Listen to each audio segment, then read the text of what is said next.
नमस्कार दोस्तों, आप सभी का हमारे YouTube चैनल में स्वागत है। और ज्योग्राफी की सीरीज में आज हमारा टॉपिक है चट्टानें, रॉक्स। और ये जो चट्टानें हैं, हर एग्ज़ाम में यहाँ से आपसे क्वेश्चन पूछे जाते हैं। और चट्टानों से रिलेटेड जितनी भी चीज़ें हैं, उन सारी चीज़ों को हम इस वीडियो में कवर करने का प्रयास करेंगे। तो देखते हैं हम लोग चट्टानें क्या होती हैं। चट्टानें अगर हम देखें तो जो धरातल है, जो भूपटल है, भूप्रपटी है, उसका ऊपरी जो ठोस हिस्सा होता है उसी को हम सामान्यतः चट्टानें कह देते हैं। धरातल का ऊपरी ठोस हिस्सा इसे हम चट्टानें कहते हैं। लेकिन ये जो चट्टानें होती हैं, चट्टानें बहुत सारे खनिजों से मिलकर के बनती हैं। इन चट्टानों का निर्माण खनिजों के समुच्चय से होता है। आपको पता होना चाहिए हर खनिज की जो प्रकृति होती है, हर खनिज का जो नेचर होता है वो डिफरेंट होता है। कुछ खनिज बहुत ज़्यादा कठोर होते हैं, कुछ खनिज मुलायम होते हैं। तो ये जो चट्टानें हैं, चट्टानों में जो अपक्षय होता है, चट्टानों के जो टूटने फूटने की जो क्रिया होती है, वो भी खनिजों की प्रकृति के आधार पर बदलती जाती है और उसी से फिर दूसरी चट्टानों का निर्माण होता है। अगर हम चट्टानों की बात करें तो मैंने आपको बताया कि जो चट्टानें हैं, धरातल पर जो दृढ़ भूखंड होता है, जो ठोस जो सरफेस होता है, उसी को हम सामान्यतः चट्टानें कहते हैं। और ये जो चट्टानें होती हैं, चट्टानें खनिजों से मिलकर के बनती हैं और लगभग चट्टानों में 200 प्रकार के खनिज देखने को मिलते हैं, जिससे लगभग 28 से 30 प्रकार के खनिजों का हम उत्खनन करते हैं, उसकी माइनिंग होती है। चट्टानें मुख्यतः 3 प्रकार की होती हैं। इन चट्टानों के जो प्रकार हैं, उसमें पहला प्रकार है आग्नेय चट्टान, दूसरा है अवसादी चट्टान और तीसरा है कैंथरी चट्टान। आग्नेय चट्टान को हम इग्नियस रॉक कहते हैं। दूसरा है अवसादी चट्टान, इसको हम हिंदी में परतदार चट्टान भी कहते हैं, इसको हम सेडिमेंट्री रॉक भी कहते हैं। और तीसरा है कैंथरी चट्टान, जिसको हम मेटामॉर्फिक रॉक या इसको रूपांतरित चट्टान भी कहते हैं। तो चलिए हम एक एक चट्टान पर बात करते हैं। सबसे पहले हम बात करेंगे आग्नेय चट्टान या इग्नियस रॉक की। ये आग्नेय चट्टान होती क्या है? जैसे इसके नाम से स्पष्ट है, आग्नेय मतलब इसका निर्माण अग्नि से हुआ है। किससे हुआ है? अग्नि से। लेकिन अग्नि से किस रूप में? लावा के रूप में। तो जब ज्वालामुखी की क्रिया हुई, पृथ्वी का निर्माण हुआ, पृथ्वी के निर्माण के बाद जो बड़ी मात्रा में जो लावा था, वो लावा जमकर के ठंडा हुआ और जमकर ठंडे होने से जिस ठोस चट्टान का निर्माण हुआ, उन चट्टानों को हम आग्नेय चट्टान कहते हैं। क्योंकि आग्नेय चट्टान का निर्माण सबसे पहले हुआ, इसलिए आग्नेय चट्टान को प्राथमिक चट्टान कहा जाता है। और बाकी की जो दोनों चट्टानें हैं, अवसादी और कैंथरी चट्टान, इनका निर्माण आग्नेय चट्टानों से ही हुआ है, इसलिए आग्नेय चट्टान को हम मूलभूत चट्टान भी कहते हैं।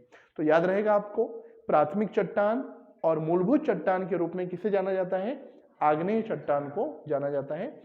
ये जो आग्नेय चट्टान है, आग्नेय चट्टान की कुछ विशेषता होती है। विशेषता है तो ये सबसे पहले हमने देख लिया कि इसका निर्माण कैसे हुआ, अग्नि से हुआ, लावा के जमने से हुआ।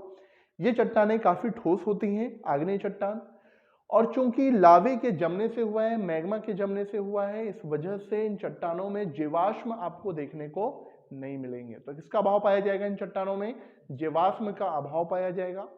ये जो चट्टानें होती हैं, इन चट्टानों में परतें नहीं पाई जाती, इन चट्टानों में लेयर नहीं पाई जाती हैं, इसको आप याद रखें। तो चट्टानों में क्या होते हैं? इनमें ज्वाइंट होते हैं, इन चट्टानों में जोड़ होते हैं और जोड़ के माध्यम से ही जो पानी रिस कर नीचे जाता है या भूमिगत होता है। तो ये चीज समझ में आई आपको?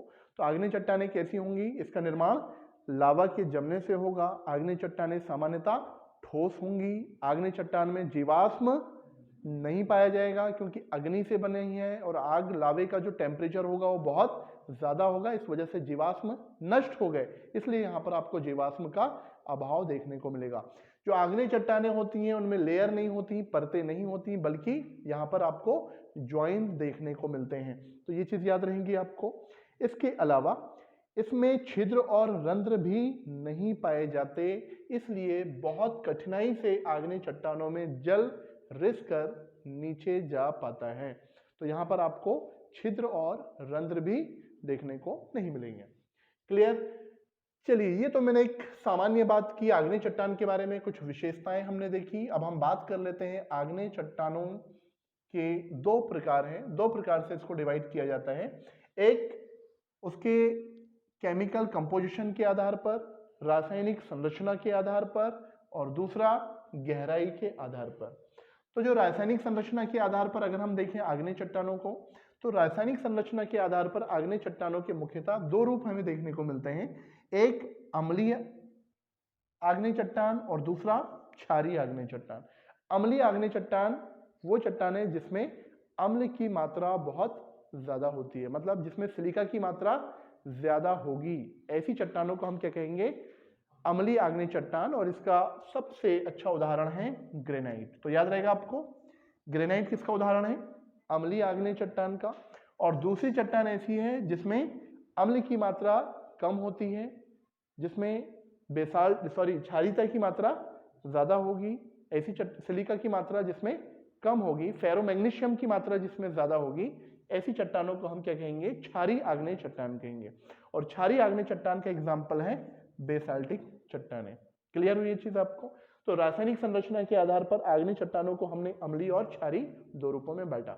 इसके अलावा आग्नेय चट्टानों के और भी रूप हैं, जैसे आग्नेय चट्टान के दो रूप मैंने आपको बताया, ग्रेनाइट, बेसाल्ट। इसके अलावा डायोराइट भी है, इसके अलावा गैब्रो भी है, और इसके अलावा एक और चट्टान है जिसका नाम है रायोलाइट, है ना। तो याद रहेगा आपको, अम्लीय और क्षारीयता के आधार पर ग्रेनाइट और बेसाल्ट, इसके अलावा डायोराइट, गैब्रो और रायोलाइट, ये भी आग्नेय चट्टानों के ही रूप हैं।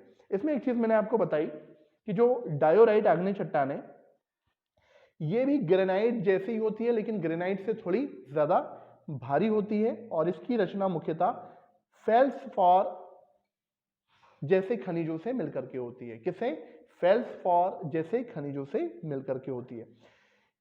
इसमें जो दूसरी चट्टान है गैब्रो की अगर हम बात करें, ये एक ज्यादा घनत्व वाली चट्टान है जिसका रंग सामान्यतः काला होता है। और तीसरी जो है रायोलाइट जो चट्टान है, इसमें फेल्सफार, क्वार्ट्ज और डायोराइट जैसे खनिजों की अधिकता होती है। और खासकर ये रायोलाइट चट्टानें आपको राजस्थान में ज्यादा देखने को मिलेंगी। हालांकि राजस्थान जो है वो आर्कियन और धारवाड़ चट्टानें वहां पर ज्यादा है, इस वजह से वो खनिज संसाधनों की दृष्टि से समृद्ध भी है। तो ये चीज समझ में आ गई आपको। आग्नेय चट्टानों के जो रूप हैं वो बहुत सारे हैं, बहुत सारे प्रकार हैं उसके। ग्रेनाइट भी है, बेसाल्ट भी है, डायोराइट भी है, गैब्रो भी है और रायोलाइट भी है। लेकिन रासायनिक संरचना के आधार पर इसको हम मुख्यतः दो भागों में बांटते हैं, अम्लीय और क्षारीय। क्लियर। चलिए, अब ये जो आग्नेय चट्टान है, आग्नेय चट्टान को गहराई के आधार पर हम मुख्यतः दो भागों में बांटते हैं। गहराई के आधार पर मतलब गहराई में जैसे जैसे हम क्रस्ट से, भूपर्पटी से गहराई में जाते हैं, तो हमको पता है कि गहराई में जाने के साथ साथ टेम्परेचर में वृद्धि होती है, टेम्परेचर बढ़ता है। और किस दर से टेम्परेचर बढ़ता है, तो 32 मीटर जाने पर 1 डिग्री सेल्सियस की दर से तापमान बढ़ता है। गहराई में जाने के साथ साथ चट्टानों का दबाव भी बढ़ता है, और चट्टानों के दबाव के साथ साथ जो रेडियो एक्टिव तत्व होते हैं, रेडियो एक्टिव जो एलिमेंट्स हैं, उनका विखंडन होता है, जिसकी वजह से एनर्जी रिलीज होती है, ऊर्जा मुक्त होती है, और उससे भी तापमान में बढ़ोतरी होती है। तो गहराई के साथ साथ तापमान बढ़ेगा, जिसकी वजह से एक निश्चित गहराई में जाने के बाद तापमान इतना ज्यादा बढ़ जाता है कि चट्टानें पिघल जाती हैं, और चट्टानें पिघल के मैग्मा बन जाती हैं। तो वही मैग्मा जब ऊपर आता है, ऊपर आने से पहले, भूपर्पटी से पहले, क्रस्ट से पहले या धरातल के नीचे ही जम जाता है। कुछ बहुत गहराई में जम जाता है, और कुछ भूपर्पटी या धरातल को तोड़ करके ऊपर आ जाता है। इसी आधार पर इसको हम कई भागों में डिवाइड करते हैं। तो ये चीज समझ में आई आपको। तो गहराई के आधार पर आग्नेय चट्टान, तो उसको हमने दो भागों में डिवाइड कर दिया गहराई के आधार पर, आंतरिक आग्नेय चट्टान और बाह्य आग्नेय चट्टान। आंतरिक आग्नेय चट्टान जो धरातल के नीचे ही मैग्मा जम जा रहा है, जिसकी वजह से आग्नेय चट्टानों का निर्माण हो रहा है। बाह्य आग्नेय चट्टान जिसमें धरातल को तोड़कर लावा ऊपर आ जा रहा है, और उसके जमने से जो भी टोपोग्राफी या जो स्थलाकृति का निर्माण होगा, उसको हमने क्या कह दिया, बाह्य आग्नेय चट्टान। तो ये चीज समझ में आई आपको। चलिए, अब हम बात कर लेते हैं ये आंतरिक आग्नेय चट्टानों की। इसको समझें। ये जो आंतरिक आग्नेय चट्टान है, इसको भी हमने पुनः दो भागों में डिवाइड किया, एक है पातालिक और दूसरा है मध्यवर्ती आग्नेय चट्टान। अब ये पातालिक क्या होती है?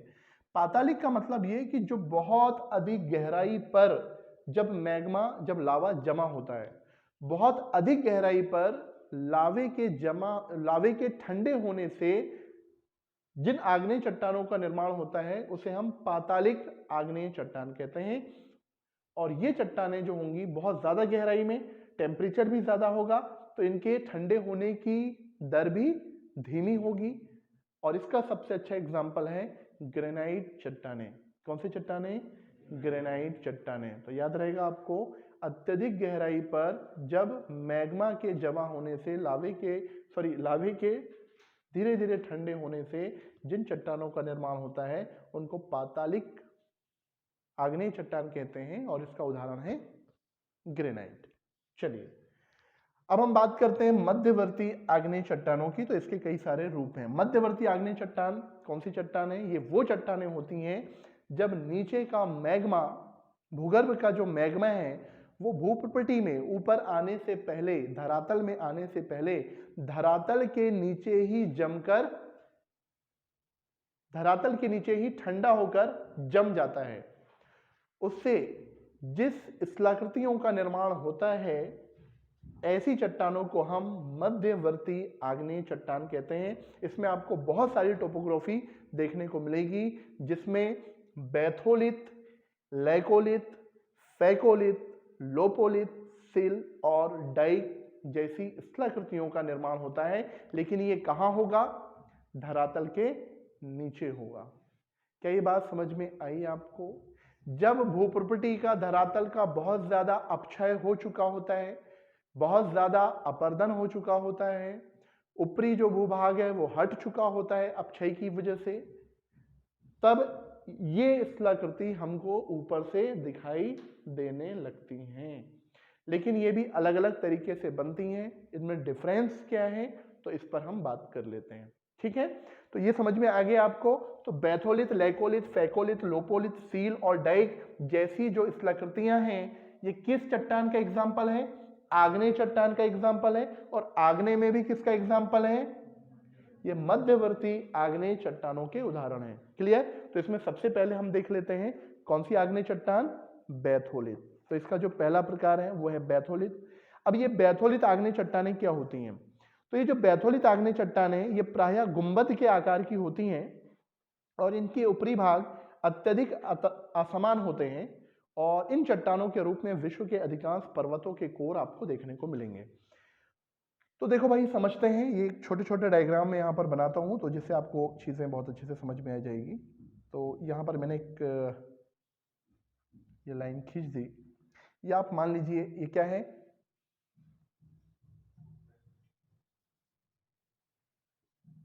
ये है भूप्रपटी। भूप्रपटी मतलब क्रिस्ट, है ना? धरातल इसको आप मान लें। तो मैंने बोला धरातल के नीचे ही मैग्मा ऊपर आने से पहले ठंडा होकर के जम जाता है, तो उससे ही अलग अलग टोपोग्राफी बनती है, अलग अलग रूप बनता है। उसी को हमने अलग अलग नाम यहाँ पर दे दिया। तो इसमें सबसे पहले क्या है? बैथोलिथ आग्नेय चट्टान। तो बैथोलिथ आग्नेय चट्टान क्या होती हैं? तो मैंने आपको बताया कि क्या बनता है बैथोलिथ आग्नेय चट्टान में। एक गुंबद के आकार की स्थलाकृति बनती है जिसका ऊपरी हिस्सा काफी विषमतल और असमान होता है। मतलब आप बोल सकते हैं ऐसे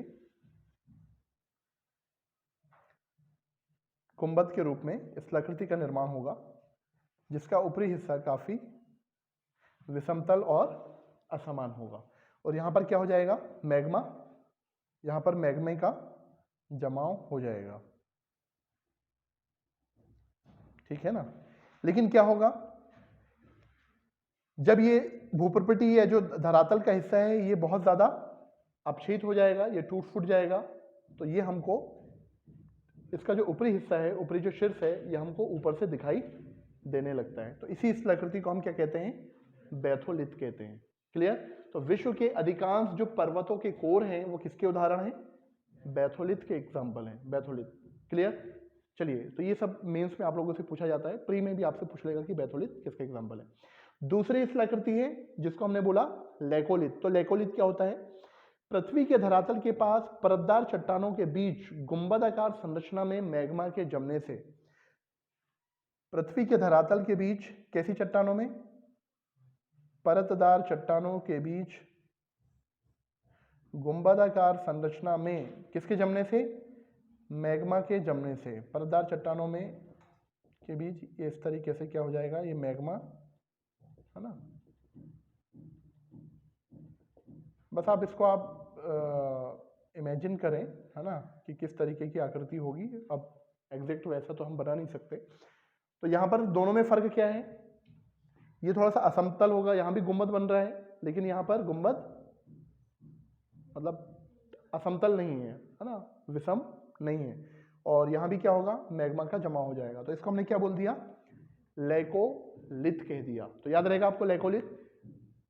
लेकिन कहाँ बन रही है? परतदार चट्टानों के बीच बन रहा है। परतदार चट्टानें सीधी सीधी नहीं होती हैं, वलय के आकार में होती हैं, तो उनके बीच में ऐसी आकृति बनेगी। इसको हमने लेकोलिथ कह दिया।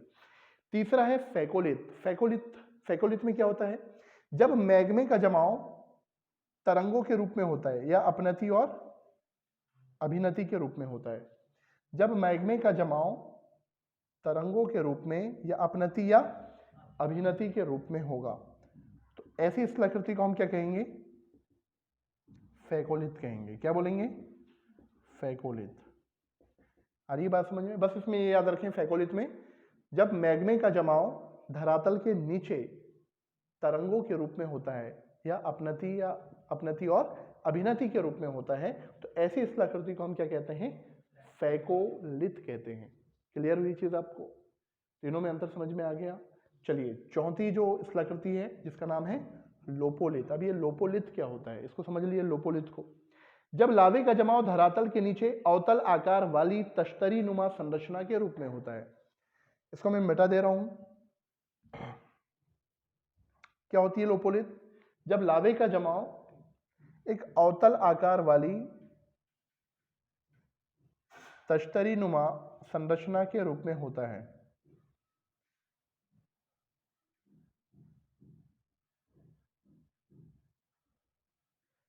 ये इसको थोड़ा सा और,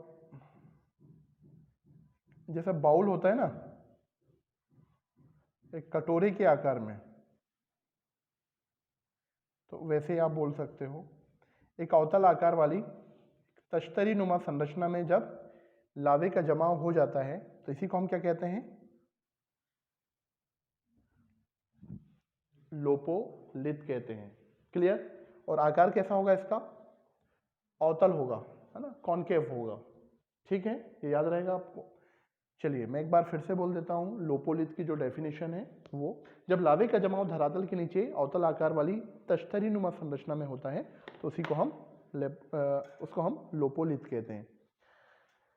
अब देखिए, सील और डाइक दोनों में मुख्य अंतर यह है कि जो सील होती है इसमें लावे का जमाव चट्टानों की दो परतों के बीच होता है और ये हॉरिजॉन्टल रूप में होता है। किस रूप में?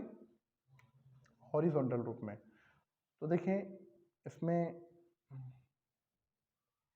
ये परतदार चट्टानें होंगी और परतदार चट्टानों में जो लावे का जमाव होगा वो इस तरीके से होगा यहाँ पे।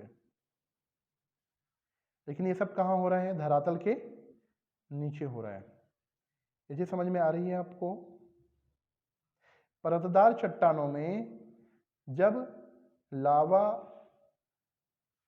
क्षैतिज रूप में जम जाता है, तो लावे के क्षैतिज रूप में जमने से जो स्थलाकृति का निर्माण होता है उसको हम सिल कहते हैं। क्लियर? और जब लावे का जमाव इन परतदार चट्टानों में लंबवत रूप से होता है, कैसे होता है? लंबवत रूप से, इस तरीके से होता है, इस तरीके से होता है, लंबवत रूप से होता है, वर्टिकल रूप में, तो उसको हम डाइक कह देते हैं। ये चीज समझ में आई आपको? तो सील और डाइक दोनों में अंतर समझ में आया? बोले भाई, किसको नहीं आया? एक बार फिर से एक्सप्लेन कर दूं? चलिए, तो ये मैंने बता दिया किसको? ये डाइक है, डाइक। देखें क्या होता है ये जो मध्यवर्ती आग्नेय चट्टान है, मध्यवर्ती आग्नेय चट्टान का मतलब यही है कि धरातल के ऊपर मैग्मा आने से पहले ही धरातल के नीचे ठंडा होकर जम जाता है। जब मैग्मा धरातल के नीचे ठंडा होकर जम जाता है, उससे जो टोपोग्राफी बनती है, जो स्थलाकृति बनती है, उसी को हम मध्यवर्ती आग्नेय चट्टान कहते हैं। इसके कई रूप हैं। तो मध्यवर्ती आग्नेय चट्टान का पहला रूप है बैथोलिथ। बैथोलिथ के बारे में बताया मैंने, धरातल के नीचे जब एक असमतल, एक विषमतल गुंबदनुमा स्थलाकृति का निर्माण मैग्मा के जमने से होता है, तो उसको हम क्या कहते हैं? बैथोलिथ कहते हैं। अधिकांश पर्वतों के कोर बैथोलिथ के रूप में आपको देखने को मिलेंगे। क्लियर है? चलिए, दूसरा है लेकोलिथ। लेकोलिथ क्या होता है? जब धरातल के नीचे मैग्मा का जमाव एक गुंबदनुमा संरचना में होता है, लेकिन परतदार चट्टानों के बीच, तो ऐसी स्थलाकृति को हम लेकोलिथ कहते हैं। तीसरा हमने देखा फेकोलिथ। जब मैग्मे का जमाव तरंगों के रूप में अपनति और अभिनति के रूप में होता है, लेकिन धरातल के नीचे, तो उसको हम क्या बोलेंगे? फेकोलिथ। चौथा हमने देखा लोपोलिथ। तो लोपोलिथ क्या होता है? जब मैग्मे का जमाव एक अवतल आकार वाली या तश्तरी नुमा संरचना में होता है। तश्तरी, आपने चाय पिया होगा ना, अपने सीनियर सिटीजन जो होते हैं वो तश्तरी में चाय पीते हैं, तो एक प्याला या बाउल बोल सकते हो आप। तो इसी तरीके से, हालांकि बहुत अच्छे तरीके से मैंने बाउल नहीं बनाया है ना, तश्तरी नहीं बनाई है, तो उसमें मैग्मे का जमाव हो गया, तो उसको हम क्या कहेंगे? लोपोलिथ कहेंगे। ठीक है, तो यहाँ कंफ्यूज मत होना, नाम थोड़े से मिलते जुलते हैं। और दूसरा है, सेकेंड लास्ट है सिल। तो सिल में क्या होता है? जो परतदार चट्टानें होती हैं, परतदार चट्टानों में जो मैग्मे का जमाव होता है वो क्षैतिज रूप में होता है। क्षैतिज मतलब हॉरिजॉन्टल रूप में, तो उसको हमने क्या बोल दिया? सिल कह दिया। और जब मैग्मे का जमाव परतदार चट्टानों में वर्टिकल रूप में होता है, लंबवत रूप में होता है, तो इसको हमने क्या कह दिया? डाइक कह दिया। क्या ये बात समझ में आई आपको? सब में डिफरेंस समझ में आया आपको? चलिए, तो मुझे लगता है आपको ये समझ में आ गया। तो ये थी आग्नेय चट्टान। क्लियर हुई आग्नेय चट्टान?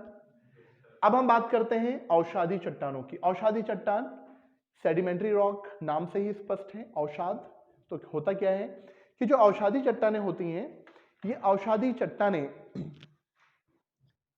अवसादों के जमने से बनती हैं, सेडिमेंट के जमने से बनती हैं।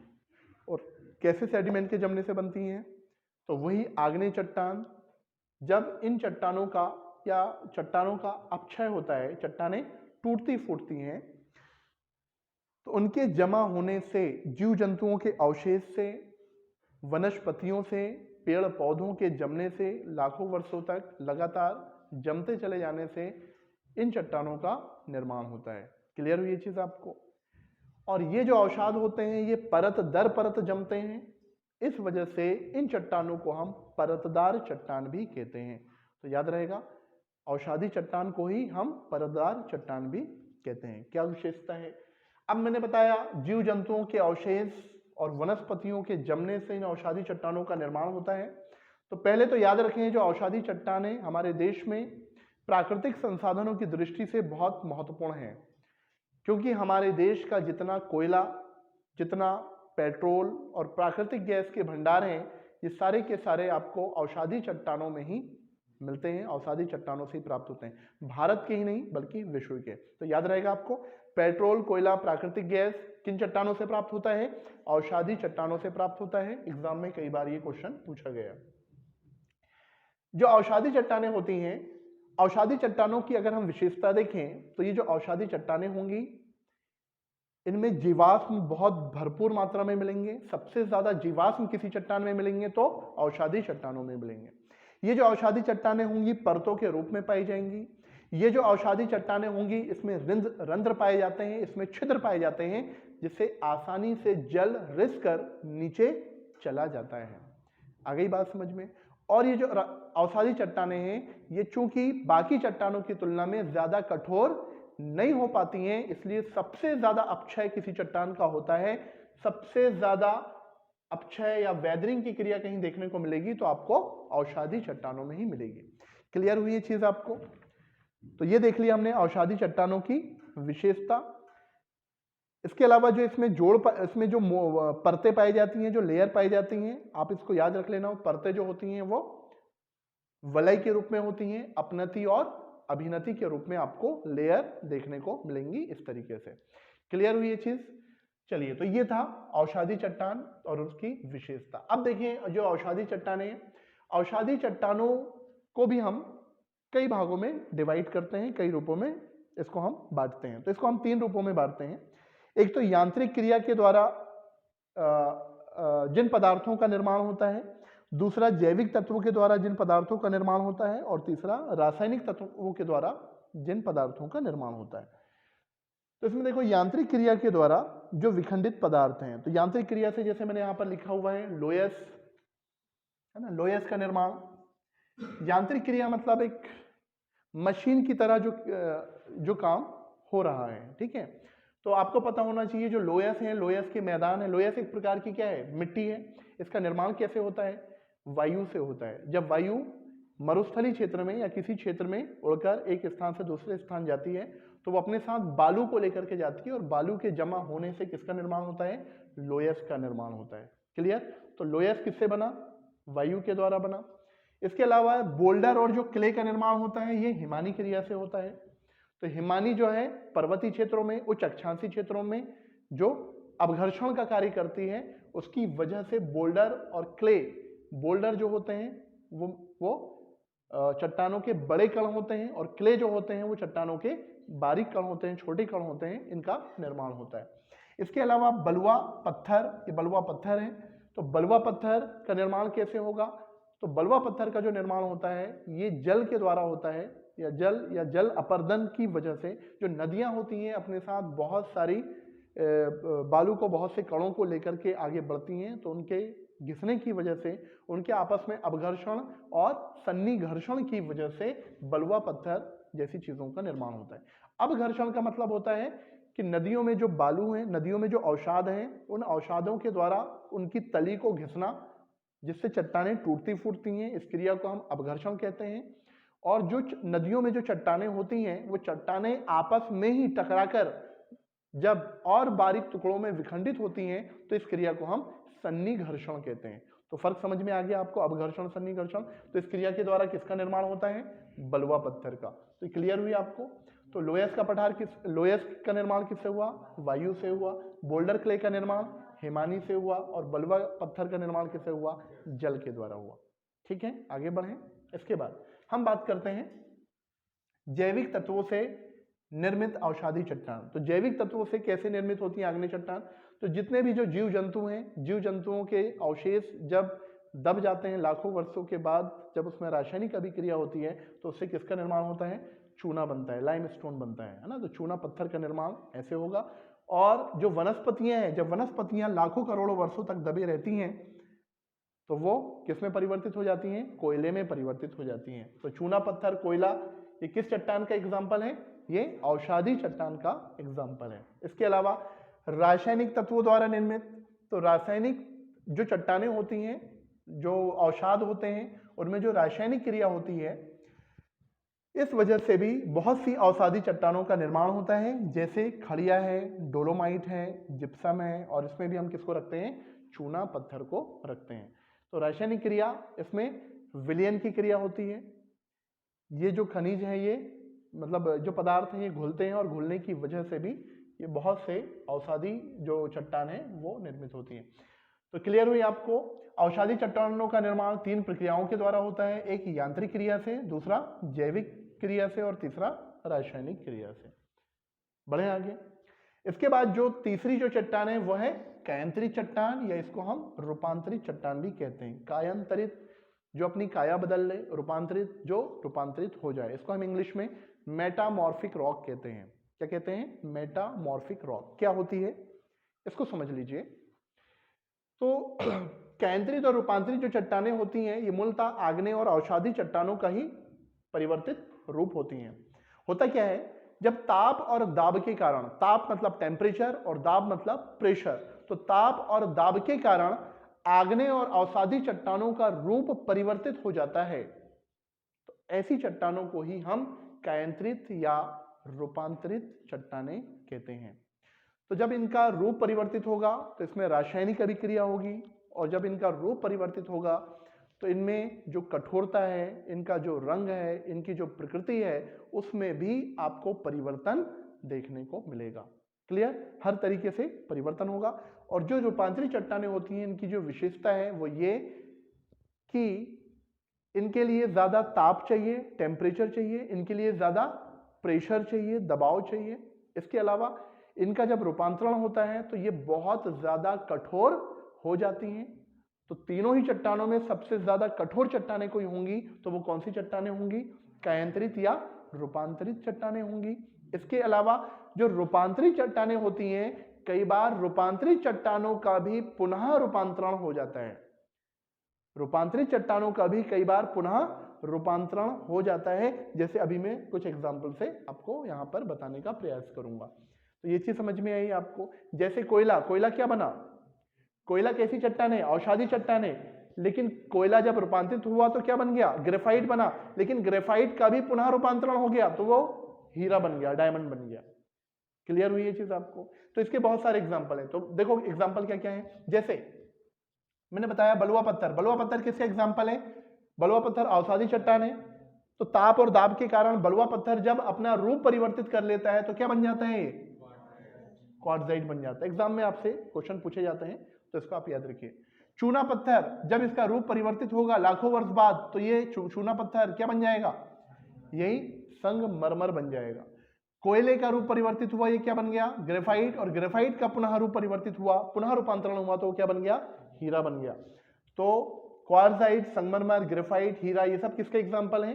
कायांतरित या रूपांतरित चट्टानों के एग्जाम्पल हैं। ग्रेनाइट, हमने देखा था ग्रेनाइट कैसी चट्टान है? आग्नेय चट्टान है, इग्नियस रॉक है ग्रेनाइट। जब ग्रेनाइट का ताप और दाब के कारण रूप परिवर्तित हो जाता है तो ग्रेनाइट क्या बन जाती है?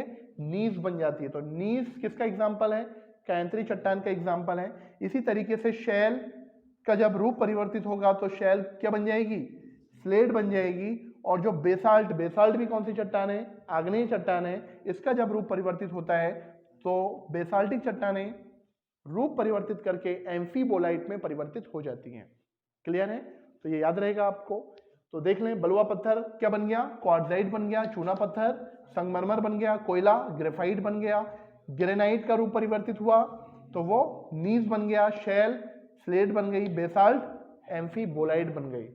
तो आग्नेय और औषधि चट्टानों का परिवर्तित रूप ही रूपांतरित चट्टानें हैं। जब रूपांतरित चट्टानों का निर्माण होता है तो उसकी प्रकृति में बदलाव होता है, उसके नेचर में बदलाव होगा, उसके रंग में बदलाव होगा, उसकी कठोरता में बदलाव होगा, और उसकी जो रासायनिक संरचना है उसमें भी बदलाव हो जाता है। क्लियर? इसलिए जो कायांतरित या रूपांतरित चट्टानें हैं ये बहुत ज्यादा कठोर होती हैं, बहुत ज्यादा ठोस होती हैं। क्लियर? तो ये देखा हमने तीन प्रकार की चट्टानें, आग्नेय चट्टान, औषधि चट्टान और कायांतरित चट्टान। और जिसमें मैंने आग्नेय चट्टान को दो भागों में बांट करके आपको बताया, एक रासायनिक संरचना के आधार पर और एक गहराई के आधार पर। तो जो गहराई के आधार पर मध्यवर्ती आग्नेय चट्टानें हैं, बैथोलिथ, लैकोलिथ, फैकोलिथ, लोपोलिथ, सिल्डाइक, ये आप लोगों से एग्जाम में पूछे जाते हैं। ये वनडे एग्जाम में भी पूछ लेता है कि किसका एग्जाम्पल है, तो याद रखना ये आग्नेय चट्टान का एग्जाम्पल है। और यहाँ आपको मेंस में भी क्वेश्चन आते हैं लिखने के लिए, 3-3 नंबर में आपको दे देता है। तो मुझे लगता है आपको ये बहुत अच्छे से समझ में आया होगा। तो ठीक है, आज के लिए इतना ही। मिलते हैं फिर किसी और वीडियो के साथ। Thank you.